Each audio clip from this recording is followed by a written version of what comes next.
Hi, I'm Luke Hanson McDonald, and today's episode is all about rental real estate. My guest is Adrian Rocca. He is from Toronto, Canada. He is the CEO and founder of Fitzrovia, a firm that has built $10 billion in assets in the last 8 years.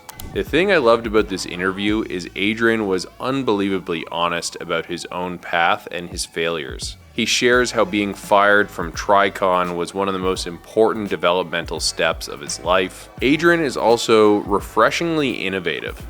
The apartment rental space usually innovates by saying, hey, we're going to have a shared workspace with a TV and a pool table.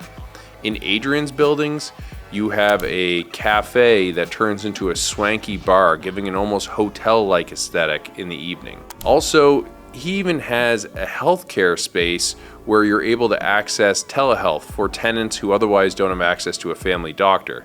And lastly, he's working on an ambitious project to bring education and childcare into his buildings as well. And if you stick around to the end, you'll hear a very honest view of how he finds balance between his wife and 4 kids and his business. Make sure that you do like and subscribe. This is Beyond the Family Business Podcast. Let's jump into it. Who are you, where are you from, and what do you do? Firstly, thanks for having me. My name is Adrian Rocca. I'm founder and CEO of Fitzrovia. We are Canada's largest rental developer. We are principally headquartered in Toronto, but also have an office in Montreal. We don't just develop brand new kind of Class A apartment buildings. We also invest in vintage apartments. So that's 1950s, 60s, mid-1970s product that we reposition over time. We have a Core Plus strategy where we buy 5 to 10-year-old product. It's under a banner called Loxley. We manage 2,000 student housing beds. We're currently rolling out a student housing development platform under a banner called Waverly. We are getting into retirement, and that's going to be something we announce in the next couple months. That will be in Quebec, Toronto, and around the GTA, and also out west in Vancouver and Calgary. And then lastly, we do social impact investing, where we do 20 to 30% affordable units as part of larger master plans in conjunction with market rate development as well. Cool. Wow. That is an impressive list of accomplishments and upcoming things. So I'd love to get into a whole bunch of that today. Yeah. Could we maybe start off just rewinding? How did you get into real estate? Like, what led you up to getting to Fitzrovia? Yeah, great question. I've always been fascinated with real estate. I didn't come from a real estate family, but just the physicality around real estate I really enjoyed. I thought it was always fascinating, the concept of buying a raw piece of land, envisioning what's going to be on that land, designing it, developing it, and then seeing people enjoy the product. I just was always really fascinated around that concept. And so I always wanted to figure out how do I actually get into real estate. I also loved capital markets. I loved investing. I loved, the Wall Street, TSX side of the business. And so a friend of mine in university said, have you ever thought of real estate private equity? I said, never heard of it. It really combines both your passions in real estate and also investing. And so I said, interesting. That sounds like the perfect job. How do I get into it? So I kind of worked backwards, and you basically need a really strong quantitative skill set. And so I started off as an M&A banker at Credit Suisse First Boston as soon as I graduated from the Richard Ivey School of Business at Western.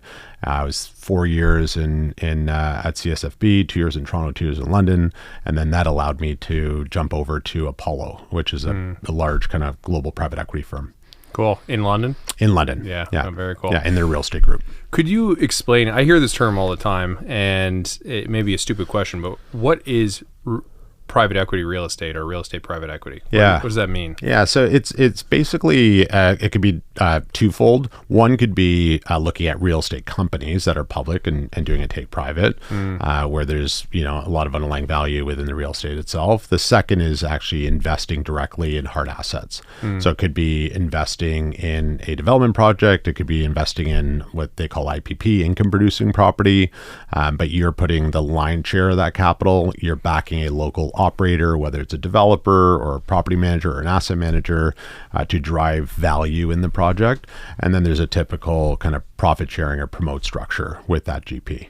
Cool. Very cool. And in private equity is you raise capital from, it could be institutions, it could be mid-size, pension plans, larger institutions, or, ultra high net worth and retail capital.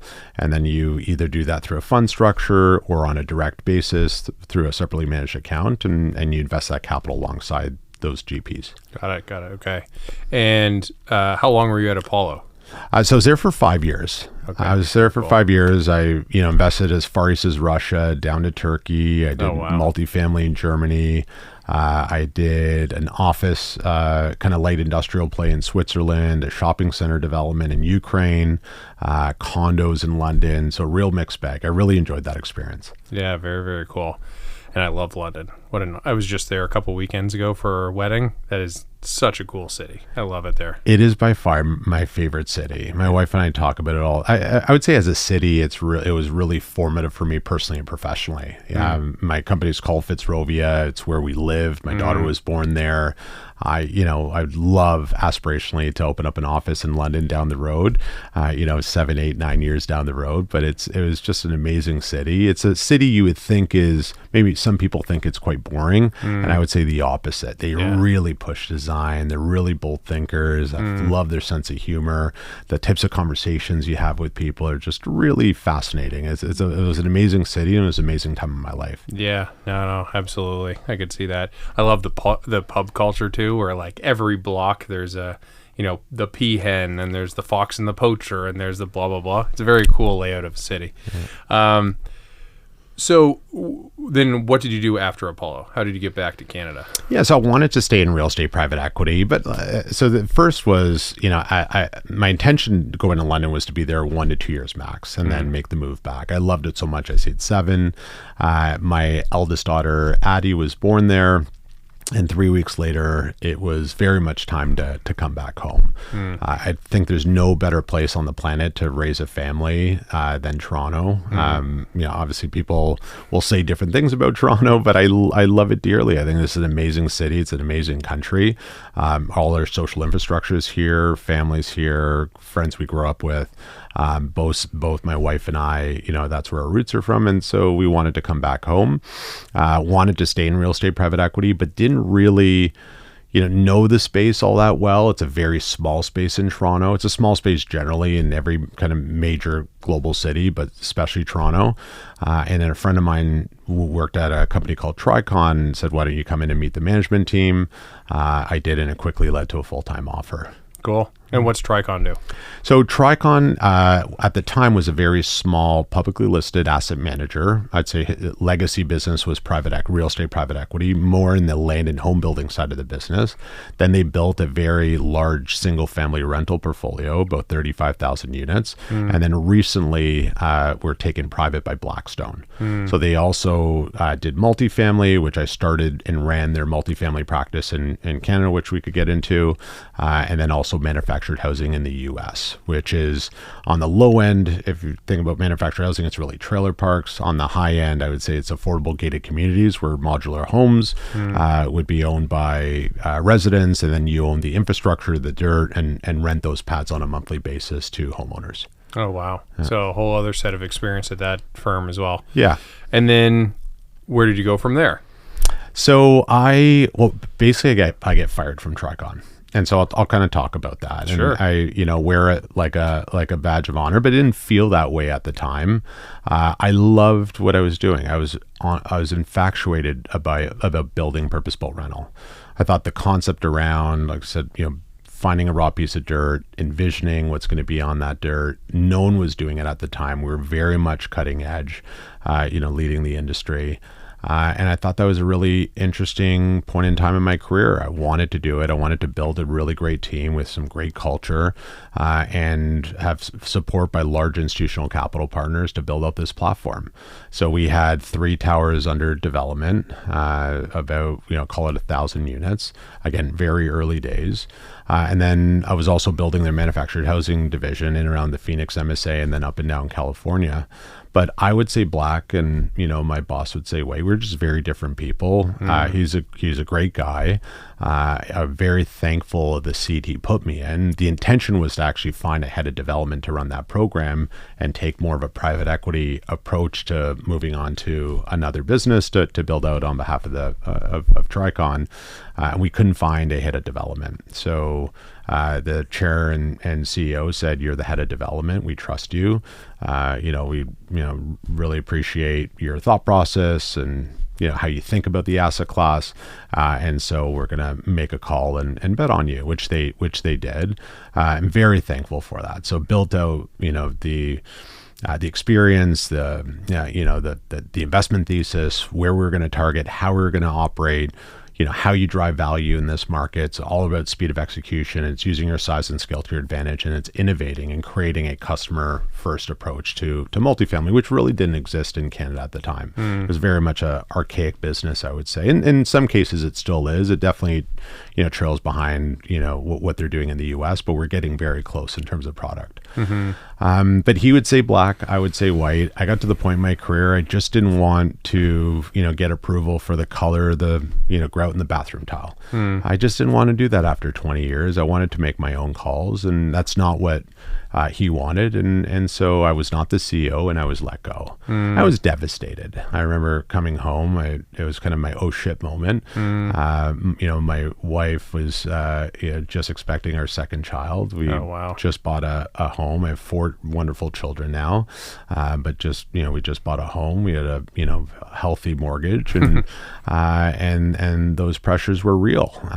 But I was always entrepreneurial. I came from a family of entrepreneurs. Both my parents were farmers, and my dad came here and grew a really amazing engineering firm, basically on the back of a napkin. And I was always just fascinated with what he did and entrepreneurship and trying to innovate and disrupt a particular industry. And I always wanted to do that. But you basically have, I'd say, a security blanket that ends up being a bit of a cancer for you, right? And so that security blanket is, someone's got a nice warm check coming to you every month or on a biweekly basis. Right? The reality is you have a burn rate, and the reality is you can't leave or extract yourself from that situation and move up the risk curve very easily. So it was a blessing that I did get let go, and I told myself, if I don't do it now, I'm never going to do it. And so I remember sitting on my hands for a couple weeks, and a couple developers came forward and said, "Hey, we're looking at building out a rental division. Why don't you come run it for us?" I said, "Look, I really want to start my own business. Why don't you take some assets that you're earmarked for rental for your rental division, vend it into this company, and we will take a piece of the equity and we'll grow it together." And so that's exactly what we did. I really had to simplify that story in a lot of ways. When you're talking to a couple developers, who is getting what equity split and who is bringing what to the table always kind of breaks down the conversation. So I had to pick one. I ended up picking Center Court Developments. So Andrew Hoffman and Shamez Varani were just amazing people. They very much saw the world the same way. Focus on speed of execution, great outcomes, great alignment of interest. Really taken an analytical approach to development, to vertical execution. And they were also bringing 2 really amazing projects to the table, and I just thought it was the perfect partnership. So that's what started Fitzrovia about 8 years ago. We hit our 8-year anniversary as of August, and since then, I would say we're in our 4th generation of asset development. Wow. So if you look at the first set of assets that we developed, they're great. They're wonderful buildings. The Brixton, Liberty House, Waverly, and the Parker, wonderful buildings. But your ability to innovate is what continues to keep our edge in the market and allows us to continue to disrupt. It's a very obvious physical asset class where anyone could mystery shop your buildings, right? If you got a unique detail or service, they could pick it up in a nanosecond. So our ability to maintain our competitiveness and be on the cutting edge has to be around research and development and innovation. And so we've really focused. We created a culture in our office that focuses on that, and there's a couple things that we do, especially in-house, that get us there. But it's a constant evolution. We're constantly pushing one another in a really respectful way as to how do we get the most out of our product? How do we continue to change our product and adapt it to changing trends in the industry? Whether it's a new service, whether it's a segment of the market that we want to target is moving away from what would be a historical norm in terms of what they want to see in the building, and how do we actually create, I don't want to call it a mousetrap, but a product that really lends itself to where that segment of the market's moving to. So we really spend a lot of time there. Yep. And then we also spend a lot of time around leveraging our vertical integration. So when I say vertically integrated, we develop, construct, asset, and property manage entirely in-house. That gives us a very significant advantage in the market. And so that allows us to collaboratively work across all your major 4 service verticals to move much quicker through design development, through your vertical execution. Because the longer you sit on a site, the longer it takes you to construct, the longer it's going to take to cash flow, the more punitive it is to your returns. So our ability to get outsized returns is around speed of execution, technical excellence, making sure your drawings are really tight, making sure your product development is efficiently done. You're not sitting on decisions for a while. And then once you open up your buildings, they got to be beautifully executed. Once you open up your buildings, how does the customer service and hospitality side of the business really bring it to life? Which is the hardest part of what we do. Right? I would say there's 2 really difficult components of what we do. Going from a 70% completed building, right, which I would say most people can do. It's not easy, but most people could deliver that. Go from 70% to 100% is really painful, almost like walking on glass. And then the hospitality, customer service side of the business, getting that service great and have that as a really great, exceptional experience is really, really difficult. Right? The property management business in Canada is not as developed as the US. It's not considered a professional designation as it is in the US. It is changing, it is evolving. So we're constantly trying to find ways to create a best-in-class property management platform. And anyone that's interacting with our residents, we really want a certain level of TLC and a certain DNA in that person. And then how do you train them? How do you integrate them in your team? And then on the back of scale, how do you continue to scale up with the right person that's working your front door, that's working your barista, which I'll talk about, that's working, your maintenance teams. Like, that's really, really important to get that integration right. So that's an incredible story. There's so many questions I was trying to catalog in my brain that I wanted to ask along the way. I think maybe one of the first ones I would ask is, you've built an insanely complicated business, and not to take away from your experience prior to that, but I presume when you were in Tricon, you were overseeing very specific aspects, you weren't the CEO overseeing everything. Can you speak a little bit, how did that transition go of you going from employee to entrepreneur, and at 8 years building, and also how big is the business now, for people's context? Yeah, it's 10 billion of assets under management, 400 people on the team across two geographies, Montreal and Toronto. Yeah, so just astounding to do that in such a short time period. Can you speak a little bit about how did you figure that out, that transition into entrepreneurship? Yeah, so I think it's important. It's almost a bit of a superpower. I hate to describe it that way, to be naive, right? And so I was very much naive. I would have said, I started a couple businesses at Tricon, been there, done that. You could easily replicate it on your own. The reality is I had a significant amount of infrastructure around me, right? I had a big accounting team, I had legal, I had senior support, board support, you name it, that I could leverage. All I needed to focus on was coming up with a business model, right? Helping raise capital, but we had existing investors, and then designing and executing, building out a team around that, right? So doing that from scratch is obviously a very different ball of wax. But if you asked me at the time, I said, I could totally replicate what I did at Tricon. Been there, done that. I've been an entrepreneur, albeit in a different format, and it was totally different. But it was a blessing to be naive. I look back and kind of laugh about it. I would have said that the deals and the capital were going to be the hardest, and the people would be the easiest, and I would totally flip it.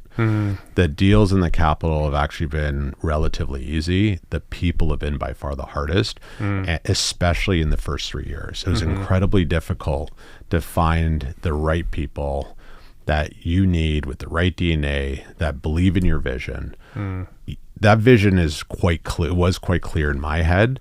And so I would think that everyone would actually see the same vision. In reality, it was not the case, right? People are generally risk averse, and they see, a nutty guy asking them to join the platform, and here's a vision. Like, you're going to think twice. And I don't blame them. Right? Generally people are not bent up the risk curve, and, they have a burn rate, and they have a lifestyle to manage and a family to feed, and they're gonna think twice about that form of bet on your own career, and so that was initially how I felt. I'd say I look back now, there's lots of things I learned. I remember day 2, what accounting software are you going to use? I had no idea. So you look at the pros and cons of what are the different softwares out there, and try to make the most educated business call you could make. And I think coming from more of an investment background, it allowed me to have a really interesting operating framework to make those decisions, to make those calls. But you definitely you make a lot of mistakes. We're still making mistakes, and you learn from it, and you're self-reflective, and you're stronger for it. And it makes you a way better investor. I would say making some of those mistakes and tripping over yourself, when you're executing, at a certain level. I would say that's just going to compound and make us much, much stronger. We actually really embrace those mistakes. I think it's the charm of the business, it's the charm of being an entrepreneur, and it's not something we shy away from. You spoke about innovation and the importance that plays to differentiating you and keeping you competitive. How do you foster that, and what role specifically do you play in that constant pursuit of innovation? The first thing, and it used to, I won't name the previous employer where I'll draw this experience from, it used to really bother me when there was an I told you so culture. And when I say it's an I told you so culture, where ideas, if they did not work, people would chuckle, or people would say, I told you that wasn't going to work. We take the total opposite approach. If you're not coming up with new ideas, if you're not creating a safe environment for people to pitch ideas and come up with what can be a nutty idea from here and there, but I tell you, those nutty ideas sometimes really work, you're not going to do anything special, right? You're talking about alpha and outperforming. If you just operate within a really tight band, and I'd say idea generation is one of those, one of those kind of bands that, will either outperform or perform in line with market, you're not going to do anything special. And so creating a safe environment first and foremost, and a culture of innovation is where it starts. We have a research and development committee. We have a really passionate group of people at Fitzrovia that believe in the vision, believe in what we're doing, and want to come up with new ideas, right? And so we will take, I'd say a diverse composition of people on our team, put them on a committee, and every quarter, every service vertical's got to come up with 2 or 3 unique ideas. Then we get together as a group, we openly debate those ideas, and then we implement them in our development playbook. And we will, when we're talking about a 3rd or 4th or ultimately our 5th generation asset, we're incorporating those ideas. I can tell you some of them I thought were excellent ideas and flopped. And some of them I said, there's no way this is going to work, but let's try it. And they worked amazingly, right? So, I think it goes to show that you low ego, being humble is very, very important. And listen to your end consumer, and listen to the people on your team, right? And give them a chance to do something special. And if they fall on their face, we all fall on our face, and it's not the end of the world, right? We want to cover off business liability, obviously, when we're looking at experimenting with some of these ideas. So we're generally very thoughtful around how it gets implemented, what our cost exposure is, but generally it's fairly low downside, right? We just got to keep trying.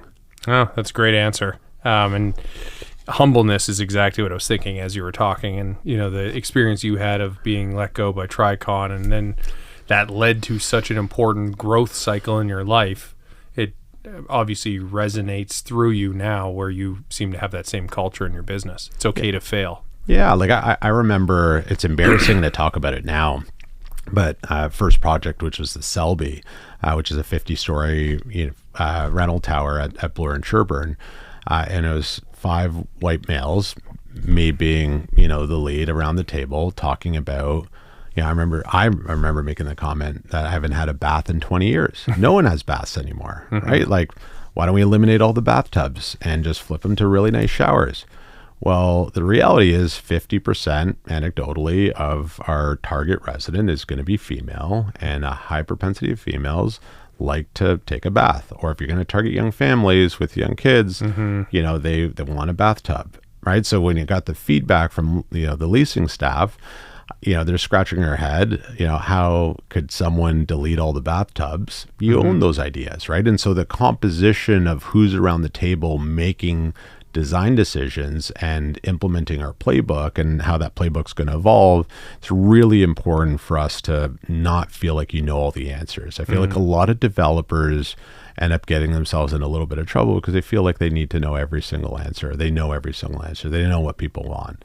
The reality is, if you look at over 20, 30 years of developing high-res residential in the market, it hasn't really evolved all that much, right? And so I think that thinking has really driven the fact that product has not evolved. And so we very much want to change the optics around high-rise res and specifically around multifamily rental. We also we go more downstream than our 4 service verticals.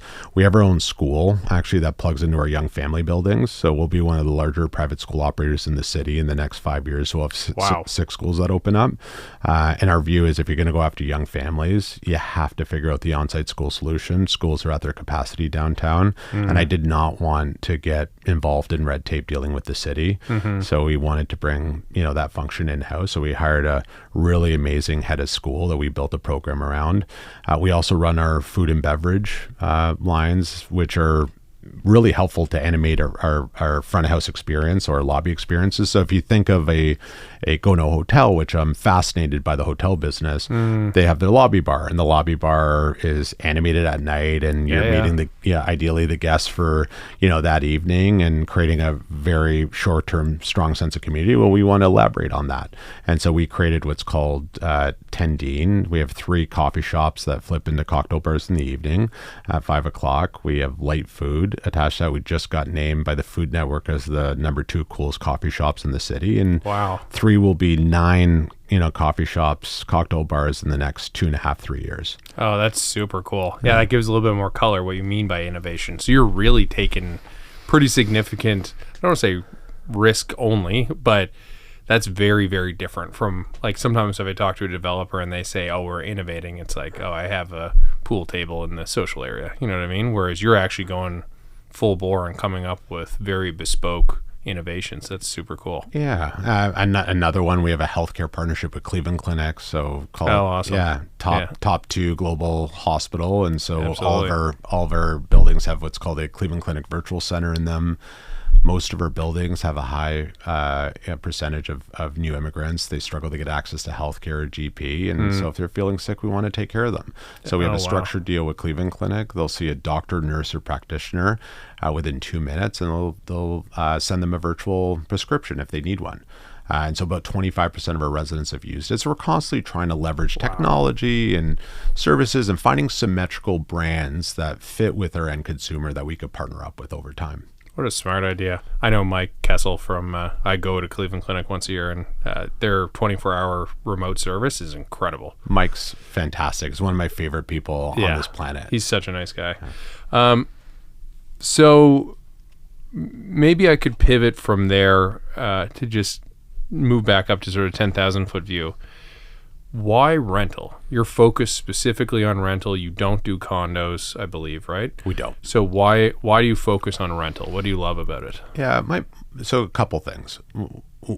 I'm always thinking about, how do you actually compete? When you walk into a room, what's your angle?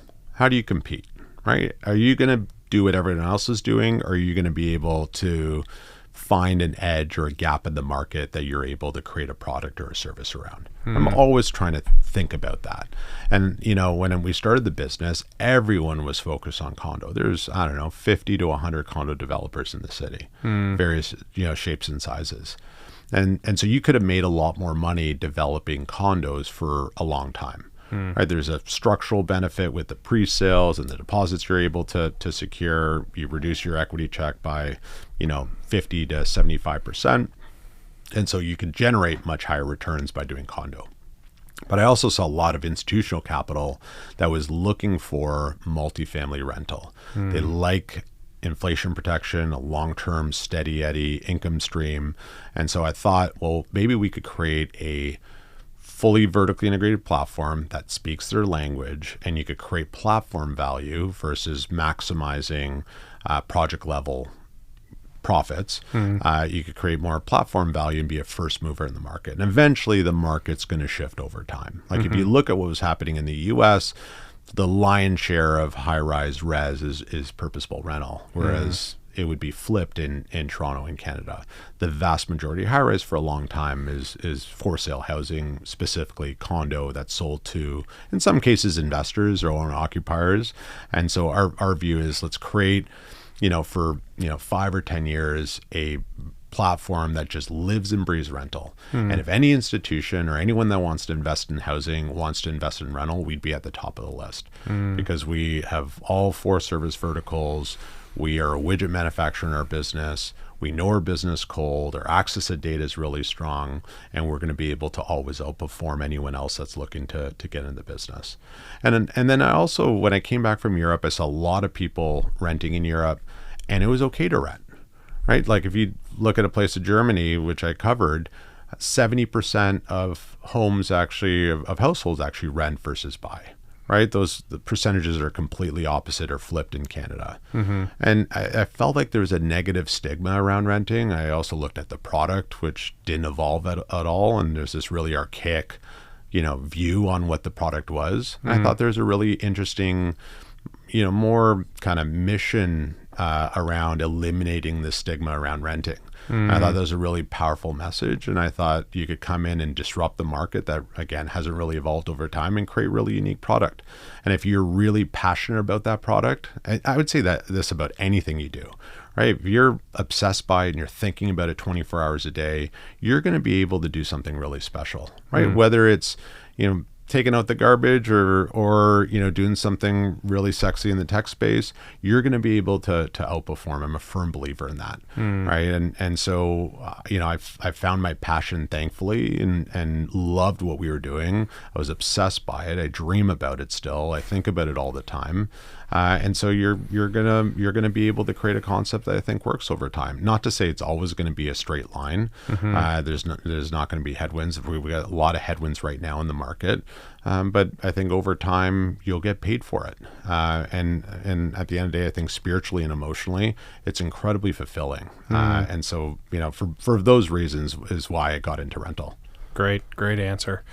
Do you think the condo market's going to turn around in Toronto at any point within the next, 2 years, or do you think it's a long time, turnaround? I think 2 years is too short of a time. Yeah. I think the pendulum, I'm a big reversion to the mean, investor. I think the pendulum always swings too hard one way or the other. I don't see the end of the condo market long term or medium term, but I think it's going to take more than 2 years for it to come back. Yeah, no, fair. And then can we talk a little bit, you brought up a number of the different areas or different types of asset classes you're in within rental. I'd love to spend time on all kinds of those, but could we talk a bit about the housing crisis? And you talked about affordable homes. First of all, can you explain what you do in affordable homes right now? Yeah, so we are launching what's called the Fitzrovia Social Impact Strategy. So it's leveraging really attractive debt that's backed by the government, CMHC. Yep. It's called the Accelerated Construction Loan Program. Yep. So you're able to get very attractive leverage, call it 90% loan to cost. Typically, it's at 75% if you go to a Schedule A lender, Yep. and at very cheap borrowing rates. So a government Canada bond rates plus a very, very small spread. So it's very attractive 10-year paper, but you have to do 30% in Toronto as affordable. And so we think not only is it our civic duty as developers to be part of also building affordable housing. But also, I think the capital structure is really interesting. And there's also institutional demand that wants exposure to that space, whether it's through an ESG allocation on their balance sheet or for other reasons. So we definitely want to be part of that solution. I would say if we, and I tell our team this comment all the time, if we don't do affordable housing or social housing, we're missing the point of this platform. It's not just about generating profit, especially for investors. Of course, we are fiduciaries for all of our pension plan partners and institutional partners and private partners, but we have to be able to be involved as part of our civic duty to use our platform for good as well. Yeah. My belief is that Canada needs to see some reformation of our housing market because people can't afford so many houses. So if you don't lean into it, you're going to get left behind, because I think the market has to go that way eventually. So that makes a great deal of sense. I guess the next question I'd have is, you are an expert in this space. You look at this all the time. You dream about it. How do you think Canada will solve that current housing crisis, making it more affordable? It starts with supply. Right? We have to create an environment where we are going to get as much new supply coming into the market like yesterday. There has to be bold action. There's got to be bold policy where people are not afraid of what other people across the political spectrum are going to say or how people are going to react to it. You have to make the right policy decisions. And so that's where it would start. The economic model is very tough right now. I would say broken for the condo industry, and I would say it's very tough for the rental industry. New supply, if you combine both, depending on what data you look at, are down 50 to 70%. Right? In a market where federally immigration numbers are actually, if you exclude the last 2 years, but you look at pre-COVID numbers, we're federally around 300,000 people coming into Canada every year. Right? Carney is moving that to 390 to 420. So you're up, call it 30, 35%. Right, so new supply, and we're going to use Toronto as a data point. Next 12 months, at 26,000 units. Next 12 months beyond that is at 17,000 units. 12 months beyond that is at 7,000 units. 12 months beyond that is at 3,500 units. There's nothing structurally that's going to change those supply numbers. If you're fast, it takes you 4 years to build high-rise or mid-rise building. So there's going to be a significant problem in years 3 and 4, right? Where you're essentially compounding, a crisis that we have today. Now, rents are down, I'd say net effective 20%. If you look at face rates, they're 10 to 12% down, but landlords like us are offering concessions to keep face rates in place, knowing it's just going to be a short-term blip. That's a problem. That's a problem for the end consumer. It's good for the end consumer today, but that's going to be short-lived. The long-term or medium-term issue that's going to come to roost in years 3 and 4 is a big problem for the end consumer. I think we're going to see considerable rent inflation in those years, right? And then there's a whole kind of different world of policy discussions, which could be very dangerous. And I'm really, really worried about that. So we are advocating all 3 levels of government to, help change the economic model a little bit. 33% of total development costs are municipal fees, government levies, and our business, right? You have to find some sort of waiver, whether it's a property tax waiver or development charge waiver, put a 2-year sunset on it, but get supply coming into the market tomorrow. Increase that ACLP debt program at a CMHC. There's 4 times the applications right now. They're at capacity, right? So, triple it, quadruple it, right? That's going to really help. The concept around the government being a developer, I think, is a really bad idea. I would say Prime Minister Carney has done a really great job around major infrastructure projects and talk about pipelines to both coasts. Getting our critical minerals extracted, talk about, being fiscally more prudent and applying pressure to the ministries to make sure that they're getting their balance sheets in order. I think all that is very, very positive. The housing policy, I would say, is falling short. And I think he's a really smart guy. I'm hoping he's going to step up and make a bold call. And it does not include the government getting into being a developer of housing. When was the last time you saw the government on a major infrastructure project be on time, on budget? Right? And also they don't have the expertise for it. What I would say is a lot of expertise that's been built up in the residential space. Partner up with the private sector, be a partner. And that's how we're going to solve it. It's going to be through new supply. It's not going to be through mandating, affordable units, right? That's not going to get there because there's a whole other subsidy that needs to be provided to developers that are not there today. And it's a more complicated issue. Use the CMHC ACLP debt program to unlock that product. But we need as much new supply across the spectrum of affordability. It's not just the affordable stuff, right? The more you could create around general housing, the more downward pressure you're going to see on rents, which is exactly what we're experiencing today. Right? We're back to those 20% net effective drop in rents. It's because we had so much supply that started when interest rates are at an all-time low in the middle of COVID. Right? Like, it's a great case study. Apply that case study going forward around policy.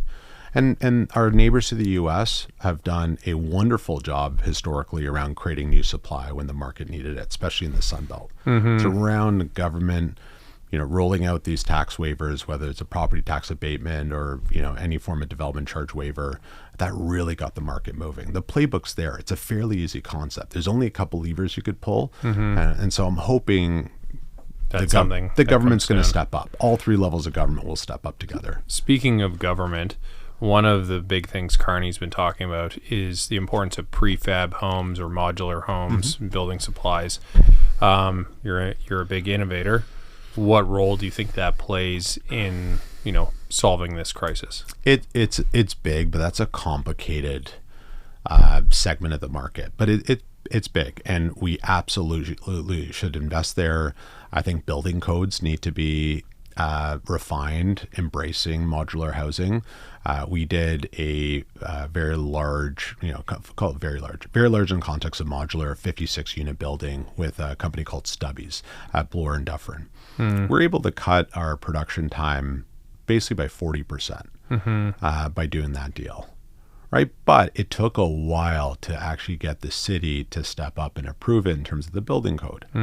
Right. So it took a while. They're there. There's definitely a culture shift that's happening at City Hall, which is fantastic. That's what the industry has been lobbying for a while. And that's not easy. But it's trickier than just talking about the headlines around modular home being the solution. It's you got to get the right trade base. You got to get developers that are comfortable with it. I would say as an industry, we typically lag around innovation, right? Anything that's new, anything that's, kind of pushing the envelope, people will shy away from. Even AI is a great example. I'd say as a sector, our business has been really slow at adopting AI, right, relative to others. I'd say we're years behind. And so we're, as a firm, also leaning into AI and how do we actually make our business more efficient. We're looking at bringing a head of AI into our business to, roll out implementation across, every aspect of our business. It could be how we interact with a tenant or how we execute a tender on the construction side of our business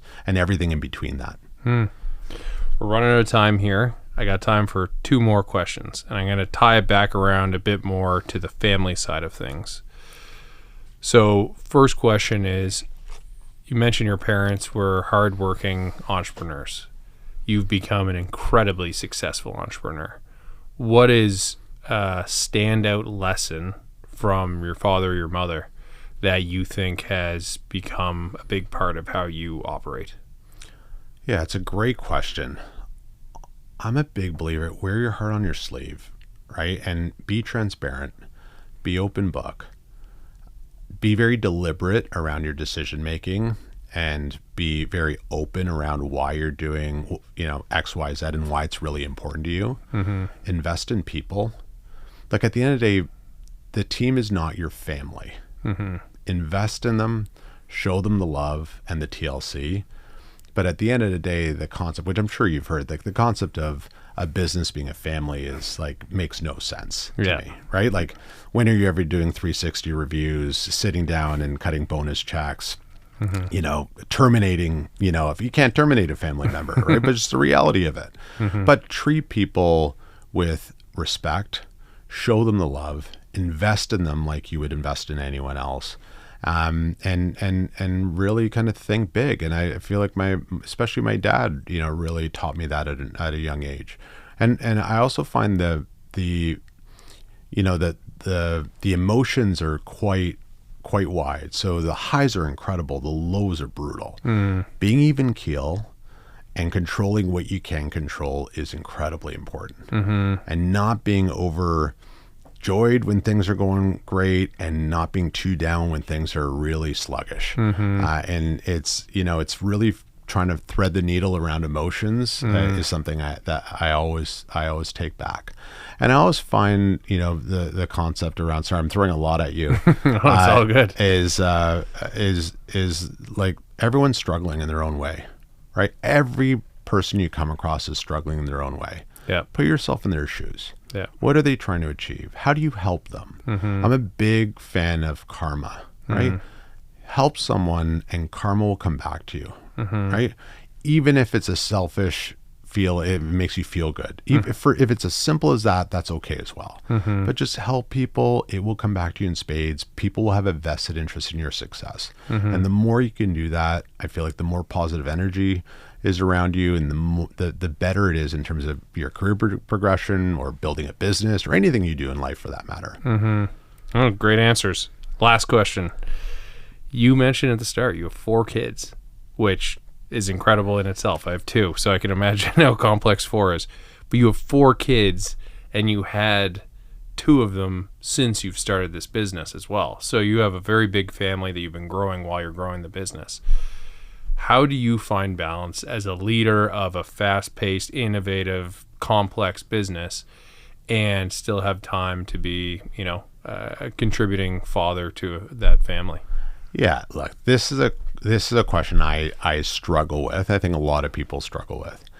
I think that like the honest answer is there is no such thing as balance, right? I'm totally at peace with building the business and running a family. And sometimes there's very little family time, which is the reality of it. But sometimes my family time is fully involved in the business, right? I'm sometimes walking my construction sites with my sons or my daughter. I'm doing property walkthroughs. We go visit a property in Kingston. That's a family trip over Christmas, and we're going to hang out together and do it together. And just the reality of, building a business is you got to be all in. And, I've never, when I was at Credit Suisse, worked on average 90-hour weeks. I remember we did an IPO for 6 weeks. I did a minimum of 120 hours. I maxed out 140 hours for 2 weeks. And it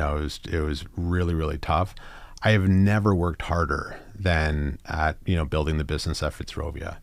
Right. And so that comes out of personal sacrifice. And I have a very supportive wife. My wife, Angie's my absolute rock at home. I would not be able to do what I'm doing today without her full support. And my kids love the business and are really infatuated by it. Various parts of it. Obviously, they're young, but they love the business, and it's an important part of our family. It's an important part of our personal life. Yeah, no, great answer. Very truthful answer too. As you said, be transparent and honest. So, no, thank you so much for your time, Adrian. I really appreciate it. Yeah, thanks for having me, Luke. Thanks for watching. This is Beyond the Family Business Podcast. Please like and subscribe. Take care.